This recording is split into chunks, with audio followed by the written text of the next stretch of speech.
तो दोस्तों अस्सलाम वालेकुम, मैं हूं आपका होस्ट और दोस्त मोहम्मद इरशाद। मैंने आपके लिए 2-3 पार्सल मंगवाए थे Draz.com से। आज हम इनकी अनबॉक्सिंग करेंगे। अगर आपने मेरा चैनल सब्सक्राइब नहीं किया तो मेहरबानी करके सब्सक्राइब कर दें। और चलते हैं बॉक्सेस की अनबॉक्सिंग करते हैं। मेरे पास मैं अभी यूट्यूब पे नया हूँ, तो मैंने अभी कोई सामान नहीं लिया है, कैमरा भी नहीं लिया। अगर मैं यूट्यूब से हिट हो जाऊँगा तो मैं कोई सामान ले सकूँगा। आपका तो कुछ नहीं जाएगा सब्सक्राइब करने से, मेरा बहुत सारा फ़ायदा हो जाएगा। तो मैं मोबाइल को 1 मिनट रख देता हूँ। ये देखिए सपोर्ट के सहारे मैंने कुछ थोड़ा सा इंतज़ाम किया। देखो अब अनबॉक्सिंग हो गई है।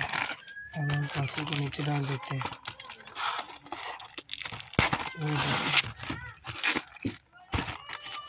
बॉक्सेस की अनबॉक्सिंग हो रही है।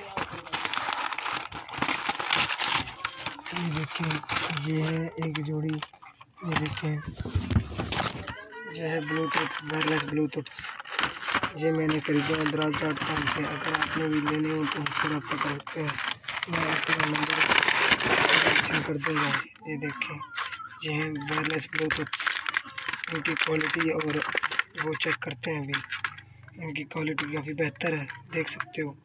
इनके नीचे मैग्नेट्स भी हैं। मैंने काफ़ी इन पर रिसर्च किया है, ये बेहतर लगे मुझे तो मैंने ख़रीद लिए। ये मैंने 2 पीसेस लिए हैं। एक मैं उनको दूंगा जो मेरे सब्सक्राइबर होंगे। इस वीडियो पर हम लाइक्स का सब्सक्राइबर का टारगेट रखते हैं 2000 सब्सक्राइबर। आपकी मेहरबानी होगी, आपका कुछ नहीं जाएगा, बस एक क्लिक ही तो करना है, वो क्लिक कर दें। ये देखें, ये दूसरा ब्लूटूथ भी मैंने अनबॉक्स कर लिया है। इनको बाद में चेक कर दें। जल्दी से दूसरा बॉक्स अनबॉक्स कर लेते हैं। अब इसी को रख देते हैं, कैमरे को उल्टा रख देते हैं। मैं जल्दी से ऊपर ये अनबॉक्स कर दूँगा। ये मैंने अपने लिए मंगवाया क्योंकि दोस्तों मुझे थोड़ा नाक का प्रॉब्लम है। मैंने मेजर्स का मंगवाया। अगर किसी और को नाक का मसला है तो वो हमें बता सकता है। इसको मैं इस्तेमाल करने का आपको तरीका बताता हूँ। ऐसे लगाना है इसको, ऐसे ये लग जाएगा। उसके बाद इसको हम अभी अपने फ़ोन के साथ ब्लूटूथ भी करेंगे। देखते हैं कि ये कितना वर्क करते हैं। ये देखो, ये ऐसे लगेंगे, आप देख सकते हैं। एक और भी है हमारे पास, वो भी है।